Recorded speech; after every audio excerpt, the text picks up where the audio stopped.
Hi everyone, welcome back to my YouTube channel. Today is a little bit of a somber day for me, and I wanted to come on here. Normally I say that my rule is I won't make any videos, produce any content when my emotions are really raw and I haven't had time for things to kind of settle.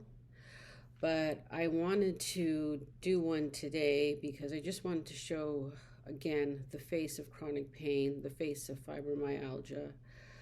Um, I had an appointment this morning that I had hoped to attend, and it was not possible. I'm having a change with my medication, so my sleep has been up and down, up and down.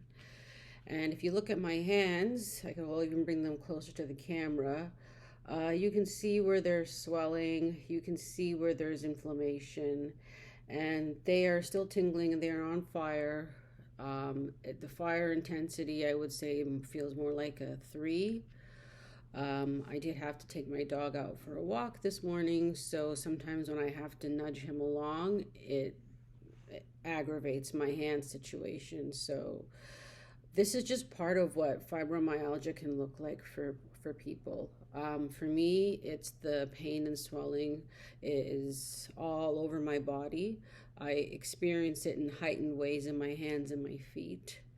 And because of the change in medication and not getting proper restorative sleep, I was not able to really be functionable this morning. I really struggled. And it's very difficult knowing that your limitations impact your level of functioning, because if I can't function to do things for myself, then I'm constantly going to be at someone else's whim. And living with this illness in and of itself is a struggle. Living with a mood disorder is a struggle. Living with limited resources, because everything, even though they tell us that, we have a robust healthcare system, there are wait lists, there are taking time, exceeding amount of time to see specialists.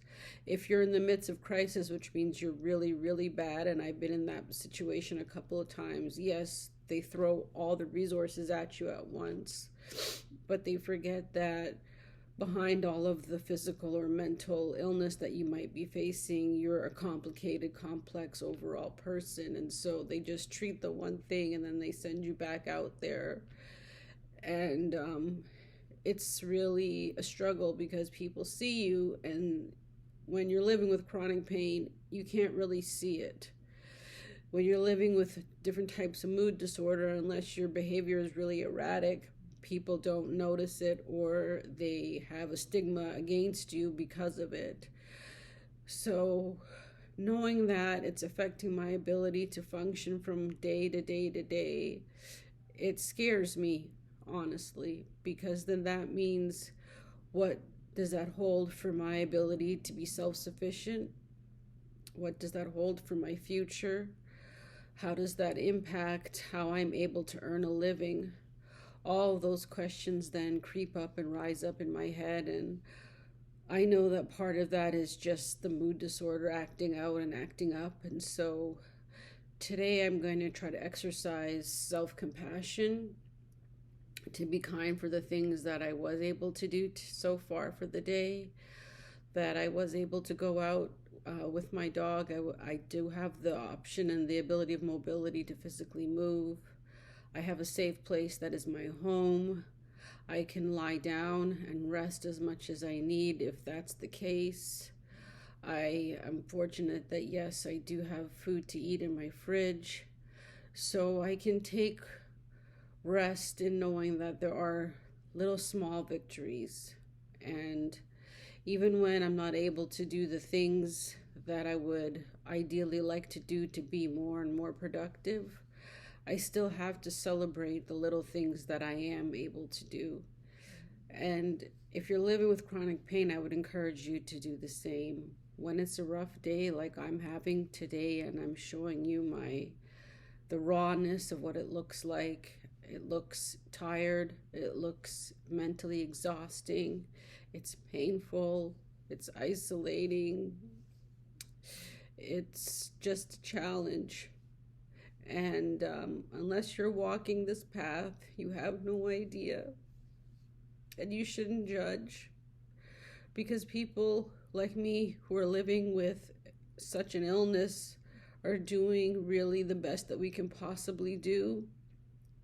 And we recognize that sometimes our best falls short. And that's just what it's going to look like as long as you have this chronic pain in your body, and it becomes a lifelong journey learning to live with this condition and not letting the condition consume you and take away all of your life. So I just ask, as always, for you to have compassion. I share these moments, and especially these emotionally raw moments, so that people can know you're not alone. I feel it too. I experience it as well. And it's not all in your head, and it's not because it's your fault, and it's not because you're not trying hard enough. The society will tell you to just mind over matter, get out there, push yourself. Don't let those cliches dictate how you look at your life, especially when your life is a life that is impacted by chronic pain. Love yourself enough to know that you're doing the best that you can do in these moments. And that's really all that anybody can and should be asking of you. And if they're asking of more, then you have to evaluate, does this person have my best interest in mind? So as always, I say, listen to Black women, believe our stories, amplify our voices, know that we are worthy, that we are deserving of love, that we are deserving of being recognized, that we're deserving of knowing our stories have a purpose in the society, and that we will be telling them and will be speaking them boldly with passion, with dedication, and with the spirit of a conqueror. Thank you, everyone, and have a blessed day. Take care.